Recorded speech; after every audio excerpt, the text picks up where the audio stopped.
An afternoon of pomp and ceremony as Doug Ford and his cabinet are sworn in. I, Doug Ford, swear that I will duly and faithfully, and to the best of my skill and knowledge, execute the powers and trust posed in me as Premier. Taking place at the Royal Ontario Museum, the Premier, along with dozens of ministers and associate ministers on hand for the occasion. Last month, the PCs won a third straight majority government after the Premier called a snap election in January.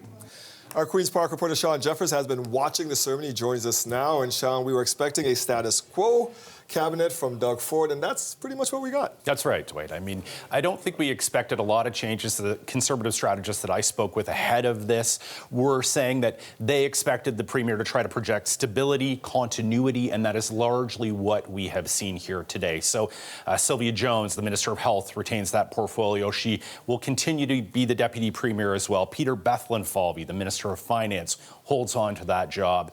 Vic Fedeli, Minister of Economic Development, continues to have that gig as well. So you've got Paul Calandra, though, who has been a prominent minister in this government. Long time. Stepping in, he will now be the Minister of Education. That seems to be the biggest move made by Premier Ford today. Jill Dunlop, who was the Minister of Education, will now effectively be demoted. I was going to ask you that because it feels like a bit of a demotion for her. That's right. I mean, the education portfolio is the second largest in government.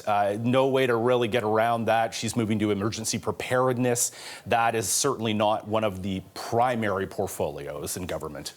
Given that, Shawn, what will this mean for the direction then of this government? Like, what do you expect we'll see in the weeks ahead from Doug Ford's cabinet? You know, I think we will see a lot more focus on Trump and tariffs. I mean, it's hard to say that we haven't seen that to this point. It was a primary, really pivotal theme in the campaign.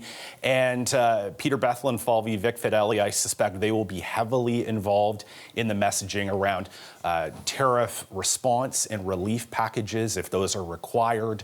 And you know, we're also getting a little bit of a sense of what the opposition reaction is really at the earliest point here, even as the ceremony is still ongoing.